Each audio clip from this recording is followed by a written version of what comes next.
Hi everybody, and welcome back to my channel. I am Pixelpia, and today I'm going to continue my series of tutorials for beginners about Midjourney on the web.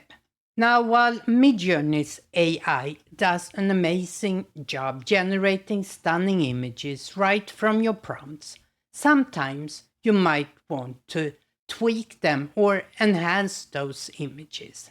And today I am going to show you how you can do just that. Whether it is adjusting the composition, changing colors, or refining details. On the web, we have something called the editor. And for those of you that have used Midjourney in Discord, you could say that the web editor is like a combination of pen, zoom, and in painting, but so much easier. And one of the reasons why I like to work on midjourney.com. So with that said, let's move over to my computer.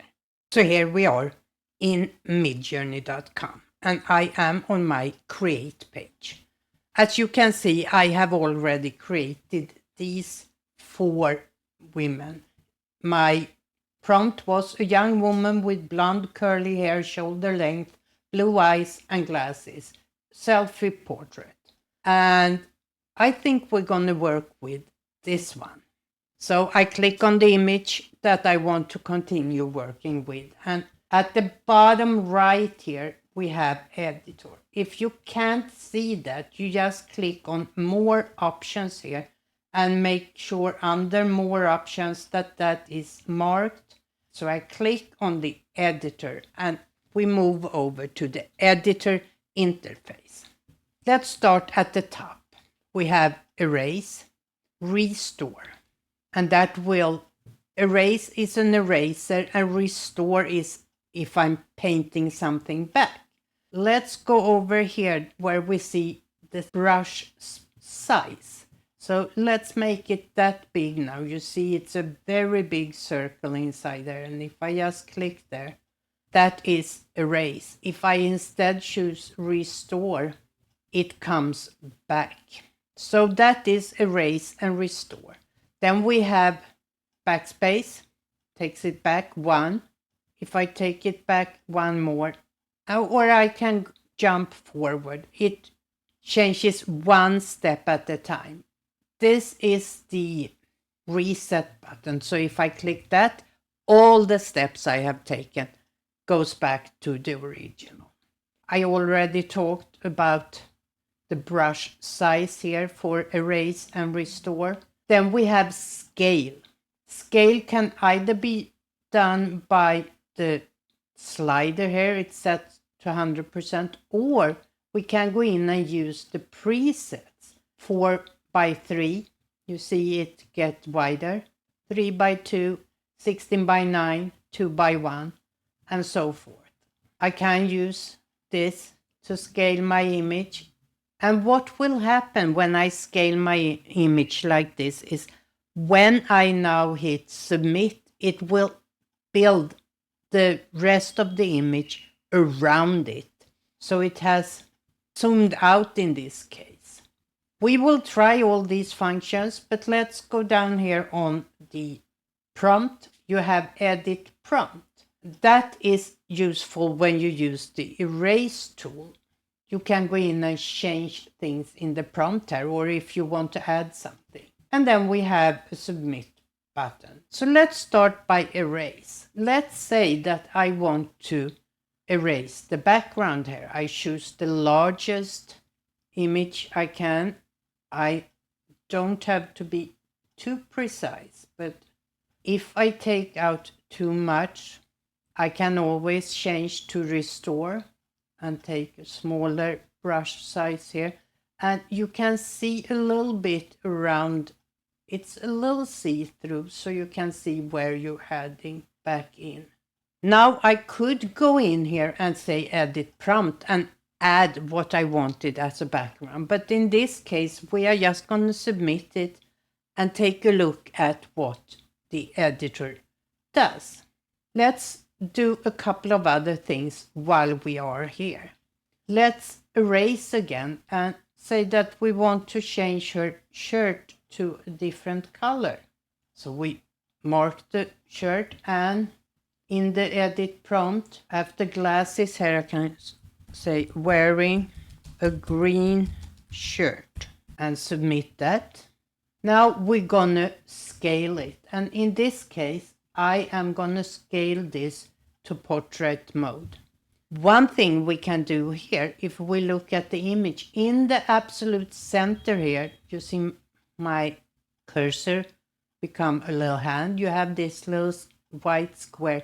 I can grab the whole image and move her to where I want her to be. Maybe I want more of the bottom of the image and less on the top. So we submit that. But I can also grab a corner if I want it to still be a square image and place her somewhere. Let's say that I want to build it out like that. Or, as I talked about, we can zoom in. Let's say that I want to zoom in. If I move my mouse pointer up here, you see those little gray lines here that become white when I click over them. If I grab that, I can zoom in, and maybe I want just her eyes here. Maybe I want this as a website top image or something. What I can't do is I can't zoom in both directional. If I try to do that by zooming in on all four and I try to click submit, it's an error. Editor doesn't support full cropping. So I can either do it height or width of my image. Now let's go back to create here and take a look of the images we got. I didn't give it any information about the change, so it looks almost the same in the background. It's very subtle changes here. You see it changed images in the background, the things up on the cupboard, but it's basically the same. So we are going to try that one again. We're going to erase the background and go in and add here. She is sitting on a park bench in the sun. So let's submit that and go back to create and see. That should be our last image here. Now we also gave it some direction on what we wanted in the background. And you see now we have quite a different image here than we got the first time. Here we have the same image, but we changed her shirt. Here we have changed the layout to be a 9:16. Here is the scaled image where we got more of the room around her than the original. And here we have the original. And here are the zoomed image. And here we zoomed in just top to bottom. Let's see if we can use the same one. And this time I want to zoom in this way instead and submit. If we take a look here at the result we got, you see this is the aspect ratio here is 17:30. It's quite a big image. And on this one we have, because when we use these zoom in and zoom out, it's upscaled the image at the same time. And on these ones we have an aspect ratio of 157:29. So you will get very, very large images by doing the zoom in and zoom out. In this case, it didn't upscale it, you just changed the format. So there you have it, the very basics of the editor. You can do so much more. This was just a first tutorial. I am sure I will come back to all these functions and do much more with them in later tutorials. But as I said, The idea for this series is to be tutorials for beginners, for people that never worked in Midjourney. In my next tutorial, we will talk a little bit more about the parameters, the instructions you use if you work in Discord, or that you can use even in your prompts on the web.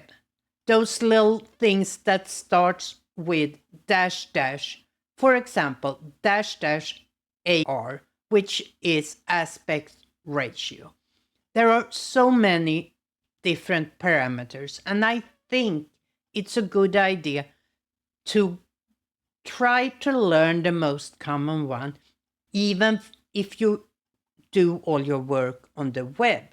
Because as you can see, you see all the parameters when you look at the prompt used for another image. So if that is something that interests you, I hope to see you back here next week. So until next time, bye.